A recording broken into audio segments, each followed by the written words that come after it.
নমস্কার বন্ধুরা, অন্নপূর্ণা কিচেন হাউসের সবাইকে সুন্দর একটি ভিডিওতে স্বাগতম। আজকে আমি তোমাদের সাথে শেয়ার করব ঘরোয়া পদ্ধতিতে কিভাবে আমি পাবদা মাছ দিয়ে সিম আর আলুর ঝোল রান্না করেছি। তো প্রথমে আমি পাবদা মাছ ভেজে নিয়েছি তেলের মধ্যে ভালো করে। মাছগুলো কিন্তু ভালো করে ভাজতে হবে, কম ভাজলে মাছ পরে ঝোলে দিলে ভেঙে যাবে। এখন আমি সিম আলু ভেজে নিচ্ছি। সিম আলুর মধ্যে আমি লবণ আর হলুদ দিয়ে দিয়েছি।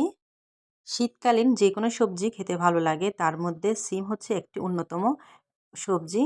এখন সিম আলু ভালো করে ভাজা হয়ে গেলে আমি মশলাটা কষে নিয়েছি। কষানো হয়ে গেলে সিম আলু দিয়ে পরিমাণ মতন ঝোল দিয়ে দিয়েছি। মশলা কষাতে আমি কিন্তু হলুদ গুঁড়ো, মরিচের গুঁড়ো আর আদা জিরা বাটা দিয়ে ভালো করে কষে নিয়েছি। এই যে ঝোলটা ফুটিয়ে আসলে এখন আমি ভেজে রাখা পাবদা মাছ দিয়ে দিয়েছি। মাছ দেওয়ার পর 2 মিনিট রান্না করব।